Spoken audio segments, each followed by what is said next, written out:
దేవుని పరిశుద్ధ నామమునకు మహిమ కలుగునుగాక. ఆమేన్. ఈ ఉదయకాల శుభములు మీకు తెలియజేయుచున్నది రెవరెండ్ కె శ్యాంబాబు. నేను నిన్ను ఆశీర్వదించి ఆకాశ నక్షత్రముల వలెను సముద్ర తీరమందలి ఇసుక వలెను నీ సంతానమును నిశ్చయముగా విస్తరింపచేసెదను. నీ సంతతి వారు తమ శత్రువుల గవిని స్వాధీనపరుచుకొందురు. ఆదికాండము 22వ అధ్యాయము 17వ వచనము. అబ్రహామునుద్దేశించి దేవుడు ఈ ఆశీర్వాదపు వచనమును బయలుపరిచి ఉన్నాడు. అబ్రహాము యొక్క కుమారుని బలి అర్పణగా ఇచ్చుట కొరకు సంసిద్ధమగినప్పుడు దేవుడు అతని భక్తిని, విశ్వాసమును, తెగువను, నమ్మకత్వమును, దైవభయమును గమనించాడు. ఈ దినాన్ని భూమి మీద ఎవరైతే దేవుని ఎడల అచంచలమైన విశ్వాసమును, భక్తిని కలిగి ఉంటారో దేవుడు అబ్రహామును దీవించినట్లుగా వారిని దీవిస్తాడు. కనుక అబ్రహాము తన కుమారుని దేవునికిచ్చు విషయములో వెనుకాడలేదు. అనగా దేవుడు ఇచ్చాడు కనుక మరలా దేవుడు ఇవ్వగలడు అని ఆ విశ్వాసముతో తన కుమారుణ్ణి మరణమునకు అప్పగించుటకు వెనుకాడలేదు.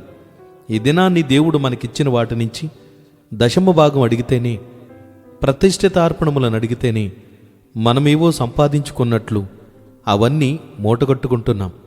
దేవుడిచ్చిన దానిని దేవునికిచ్చుటలో మన భక్తిని దేవుడు గమనిస్తున్నాడు. ఇది కేవలము కుమారుని విషయములోనే కాదు. అబ్రహామును దేవుడు ఏమడిగినను సమస్తమును ఇచ్చుటకు అబ్రహాము సంసిద్ధముగా ఉన్నాడు. వాక్యమును ఆలకిస్తున్న ప్రియ సోదరుడా, సోదరి, ఈ దినాన్ని దేవుడు నీకిచ్చిన ఆయుష్కాలములో ఎంత సమయము దేవునికిస్తున్నావు? దేవుడు నీకిచ్చిన బలమును, శక్తిని, విద్య, పరిజ్ఞానములు ఎంతవరకు దేవుని సేవ కొరకు సమర్పిస్తున్నావు? దేవుడు నీకిచ్చిన సిరి సంపదల విషయములలో ఎంతవరకు దైవ సేవకులకు పరిచర్య కొరకు అప్పగిస్తున్నావు? కనుక ఇచ్చిన దానిని బట్టి దేవుడు మిగిలిన వాటిని నూరంతలుగా అభివృద్ధి పరుస్తాడు. ఒక్క ఇస్సాకును బట్టి దేవుడు విస్తారమైన ఆశీర్వాదములు అనుగ్రహించడానికి ఆకాశపు నక్షత్రముల వలెను సముద్ర తీరమందలి ఇసుక వలెను సంతానాన్ని వృద్ధిపరిచినప్పుడు నీ దగ్గరున్న నీ సొత్తును, సొమ్మును దేవుడికి ఇవ్వగలిగితే దేవుడు ఆకాశపు వాక్యంట్లను విప్పి పట్టజాలనంతటి దీవెనలను మెండుగా కుమ్మరిస్తున్నాడు. దేవుని వాక్యము నమ్మదగినది. సామెతలు 28 అధ్యాయము 20 వచనములో నమ్మకమైన వానికి దీవెనలు మెండుగా కలుగును, ధనవంతుడగుటకు ఆతురపడువాడు శిక్ష నొందకపోడు అని వాక్యము తెలియజేయుచున్నది. సోదరుడా, సోదరి, అబ్రహాము సంతాన సమృద్ధే కాదు, సిరి సంపదలను, ఆస్తిపాస్తులను కోకొల్లలుగా దేవుని కృప వలన పొందగలిగాడు. మరి దినాన్ని నీవు కూడా అట్టి రీతిగా దేవుని సన్నిధిని విశ్వాసమును కలిగి జీవిస్తే దేవుడు నిన్ను, నీ సంతానమును, నీ సకలమైన పరిచర్యలను, సంపదలను ఆశీర్వదిస్తాడు.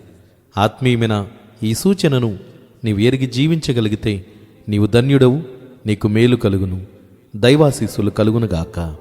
ఆమేన్. ప్రార్థన. ప్రేమగల తండ్రి, కృపగలిగిన ప్రభువా, నీకు స్తోత్రములు చెల్లిస్తున్నాం.